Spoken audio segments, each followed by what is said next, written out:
يا صباح الخير على احلى متابعين في الدنيا. انا سمر ودي قناتي. النهارده ان شاء الله هنعمل مع بعض بكاتا الفراخ او الدجاج بطريقتها الاصليه وبطريقه سهله وبسيطه، وكمان هنعملها من غير المشروم.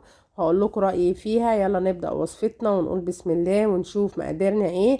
معايا صدور دجاج على حسب كميه افراد اسرتك.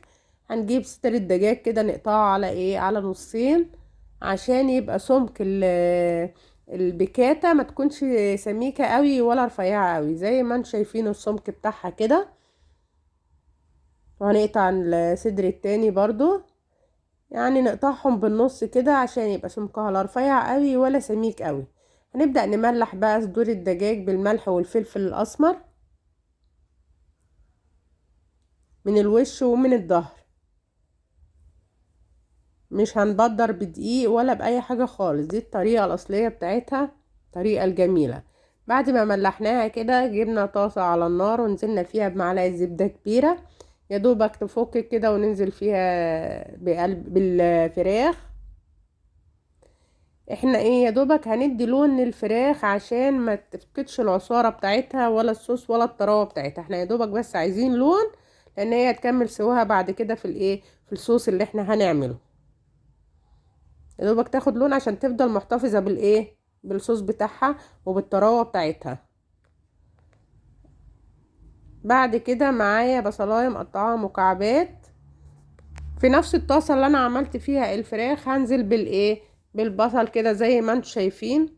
يا دوبك هشوح البصلة، مش هحمرها ولا صفرها، هشوحها بس.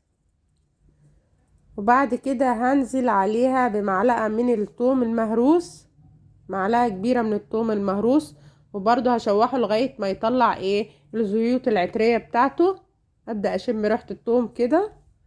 طريقتها سهلة وبسيطة، ما تاخدش وقت خالص وجميلة جدا يا جماعة، ودي الطريقة الأصلية بتاعة البيكاتا. بعد ما شوحنا الثوم مع البصل كده، هبدأ انزل بأهم مكون، وهو معلقة من بودرة الديمي جلاس.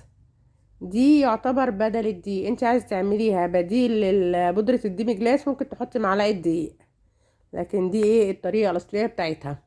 زي ما انتم شايفين كده نزلت بمعلقة الديمي جلاس، قلبته مع البصل شوية ومع الثوم. وهنزل بالكريمة اللباني بنص كيلو من الكريمة اللباني زي ما انتم شايفين كده. ولو احتاجت لبن ممكن نحط لها نص كوباية عشان الصوص يبقى كويس معانا. نبدأ نقلبها كده لغاية ما تفك وتبدأ تغلي معانا. ولو احتاجت زي ما قلت لكم نص كوباية لبن هنحطها. انا هنا كنت احتجت لبن فنزلت بنص كوبايه من اللبن، بس للاسف ما تصورتش.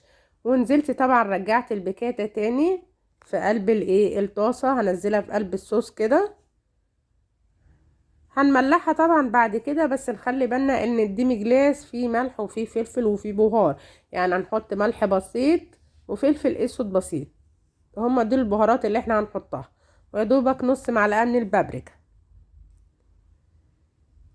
هنبدأ نقلبهم كويس ونسيبهم لمدة 10 دقايق على النار عشان يستووا. هما مش هياخدوا سوا خالص معانا، لان هي كانت كده كده اوريدي مستوية نص سوا، ولما جينا نحمرها او نشوحها في السمنة. زي ما انتوا شايفين هي كده كانت خلاص. هنا رفعتها من على النار، بقت بالشكل اللي انتوا شايفينه ده، والصوص بتاعها لا سميك ولا خفيف، جميلة جدا تفتح النفس. طبعا بتقدم مع بتقدم مع رز ابيض بسمتي او رز مصري، وقدمت معاها سلطة زبادي. زي ما انتوا شايفين بص الصوص بتاعها لا سميك ولا خفيف، هو ده الصوص المظبوط بتاعها. والفراخ مستوية جدا زي ما انتوا شايفين كده.